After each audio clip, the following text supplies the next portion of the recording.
Second question है जिसमें हमें क्या करना है कि सिंप्लीफाई। ये एक नंबर दिया हुआ है, डिवाइड में है, ये कॉम्प्लिकेटेड दिया हुआ है और इसको हमें क्या करना है सिंप्लीफाई, ईजी करके दिखाना है हमें।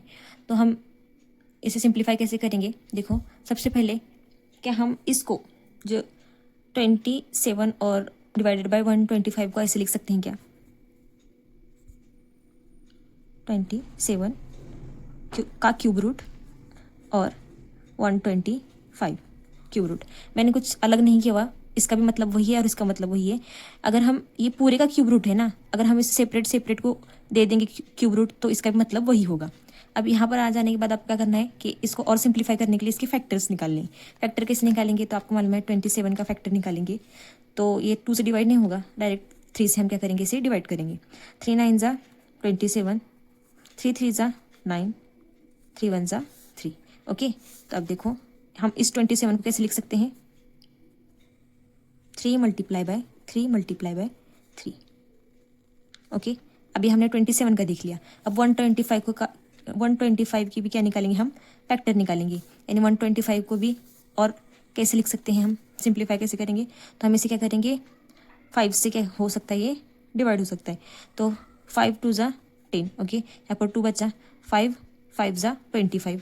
अब इसे वापस से 5 से डिवाइड करेंगे तो क्या होगा, 5 5 ज़ा 25। अब वापस से 5 से 5 1 ज़ा 5। यानी हम ये क्यूब रूट ऑफ 125 को ऐसे लिख सकते हैं ना कि 5 multiply by 5 multiply by 5। Okay, ये कि हम 5 को 3 बार मल्टीप्लाई करेंगे तो 125 आ जाएगा। यानी इसका आंसर भी वही है। अब हम इसे क्या क्या लिख सकते हैं? हमने क्या किया, 3 को 3 टाइम्स क्या किया, मल्टीप्लाई किया। तो हमने क्या किया, सही है क्या? 3 को हमने क्या किया, 3 बार मल्टीप्लाई किया। इसका भी आंसर यही होगा। ओके, और ये यहाँ पर क्यूब रूट। ओके, अब ये वापस से क्यूब रूट। अब ये 5 को भी हमने क्या किया, 3 टाइम मल्टीप्लाई किया, यानी इसका भी आंसर यही आएगा। ओके, फिर हम इसको यहाँ पर आने के बाद आपको क्या करना है, सिंपली आपको काटना है। ओके, और फिर लास्ट में लिखना है कि 3/5। ये आंसर क्या हो गया? हमने इस पूरे जो कॉम्प्लिकेटेड क्यूब रूट था हमने उसे क्या किया, सिंप्लीफाई किया। ओके, अब नेक्स्ट देखते हैं। थर्ड है जिसे हमें वापस से सिंप्लीफाई करना है। देखो, अब इसे हम कैसे लिख सकते हैं? सिंप्लीफाई करना है तो हम कहेंगे क्यूब रूट ऑफ 60 और ये क्यूब रूट ऑफ 54। ओके, यानी इसका भी, अगर इसे भी हम क्या करेंगे, मिलाएंगे तो ये आंसर आएगा। इसे भी हम अगर खोलेंगे तो हम क्या कर सकते हैं, इसे और सिंप्लीफाई करने के लिए हमने ऐसे ही लिखा है, इसका भी वही आंसर होगा। ओके, यहाँ पर आने के बाद अब क्या करना है, फैक्टर निकालने। तो 16 की फैक्टर निकालेंगे, फिर हम निकालेंगे 54 की। अब इसे हम क्या करेंगे, 2 से हम क्या करेंगे, फैक्टर निकालेंगे। 2 8 ज़ा 60, 2 4 ज़ा 8, 2 2 ज़ा 4, 2 1 ज़ा 2।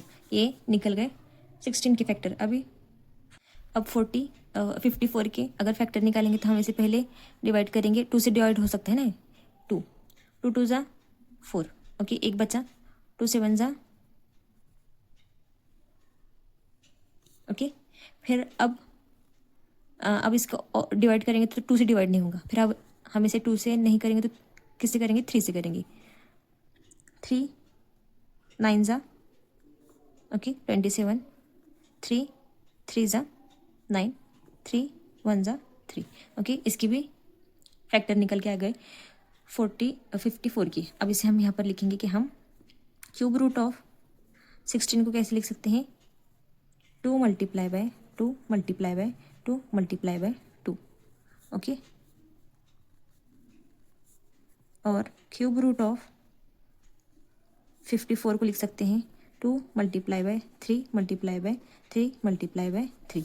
ओके, अब हम यहाँ क्या करेंगे, और सिंप्लीफाई करने के लिए हम इसे क्या करेंगे, इसको काट देंगे ताकि हम क्या मिले, और हम और आसानी से करेंगे, आसानी हमारे लिए हो जाए। ठीक है, अब इसे क्या करेंगे, अब इसे लिख लेते हैं 2 मल्टीप्लाई बाय 2 मल्टीप्लाई बाय 2। अगर ये नहीं काटते तो हमें क्या प्रॉब्लम होती, देखिए आगे आगे समझ में आएगा आपको कि क्या प्रॉब्लम होती। इसलिए हमने उसे क्या कर दिया, काट दिया। काट सकते हैं वैसे 3 मल्टीप्लाई बाय 3। अब हम इजीली लिख सकते हैं ना कि हम हमने क्या किया, 2 को 3 बार क्या किया, मल्टीप्लाई किया, और इसी तरह हमने 3 को क्या किया, 3 मरतबा मल्टीप्लाई किया। तो क्यूब रूट ऑफ, और ये क्यूब रूट ऑफ, ओके, ये हो गया। यानी हमने 2 को 3 मरतबा मल्टीप्लाई किया और 3 को 3 मरतबा मल्टीप्लाई किया। अब यहाँ पर आने के बाद कुछ नहीं करना, आपको डायरेक्ट क्या करना है, काटना है, और इसे क्या करना है, 2 डिवाइडेड बाय 3। ये होगा इसका आंसर। सिंप्लीफाई किया हमने इसको, ओके ठीक है। अब नेक्स्ट देखते हैं। थर्ड एग्जाम्पल है, जो पीछे के 2 एग्जाम्पल थे वो बिल्कुल सेम थे और ये थोड़ा अलग है, तो थोड़ा बच्चों को कॉम्प्लिकेटेड लगता है, लेकिन ये कॉम्प्लिकेट नहीं है, ईजी है। बाकी 2 की तरह थोड़ा सा तरीका थोड़ा अलग है। तो हम इसे कैसे लिखेंगे, देखो थोड़ी देर के लिए आप इसे क्या करें, ये क्यूब रूट को थोड़ा इग्नोर करें। क्या हम इसे ऐसे लिख सकते हैं, क्या देखिए, 0.0000729, ओके। क्या हम इसे ऐसे लिख सकते हैं, देखो 729 डिवाइडेड बाय 1000000। ये कैसे लिया मैंने, तो क्या है, ये जो डेसिमल है, डेसिमल के बाद जितने भी क्या है नंबर हैं उतने आपको क्या लिखना है, यहाँ पर 0 लिखना है। यानी हम 2729 इसको हम क्या करेंगे, 10 लाख से क्या करेंगे, डिवाइड करेंगे, तो ये आंसर आएगा। देखो, और एक मरतबा आपको अगर समझ में नहीं आया होगा तो मैं क्या कह रही हूँ कि 2729 इसको मैं जब 10 लाख से क्या करूँगी, डिवाइड करूँगी, तो ये आंसर आएगा, ओके। तो फिर मैं अगर इसकी जगह अगर इस चीज़ को, इस नंबर को लिखूँगी तो भी सही रहेगा, ओके, क्योंकि आंसर वही है ना, कि हम इस चीज़ को अगर सॉल्व करेंगे, डिवाइड करेंगे, तो ये आंसर आएगा। अब दूसरा एक दिखाती हूँ मैं आपको। अगर यहाँ लिखा हुआ है कि 0.004 ऐसे लिखा हुआ है, ये आंसर कब आएगा, कब आएगा, जब आप क्या करेंगे, 4 को क्या करेंगे, 1000 के साथ क्या करेंगे, डिवाइड करेंगे। 4 को 1000 से डिवाइड करने के बाद आपको ये आंसर आएगा, ओके। ये आंसर कब आया, जब आपने इसे डिवाइड किया। इसकी जगह हम ये भी लिख सकते हैं, ओके। तो इसी तरह ये जो नंबर है क्यूब रूट के अंदर, तो हम इसकी जगह ये लिखेंगे, ओके। तो हम आंसर क्या लिखेंगे, क्या हम लिखेंगे कि क्यूब रूट, ओके, 729 को हमने डिवाइड किया 10 लाख से,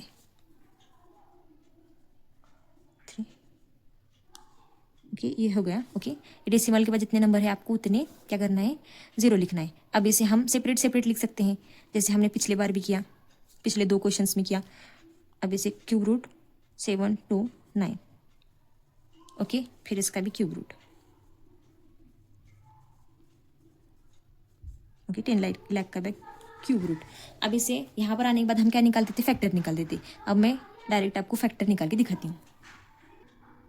अब मैंने यहाँ पर डायरेक्ट फैक्टर्स निकाले हैं 10 लाख के भी और 729 की भी। ये आपको आता ही है फैक्टर निकालना, तो मैंने वीडियो को ज़्यादा लंबा नहीं किया हुआ। तो अब हमने 729 के फैक्टर निकाल लिए।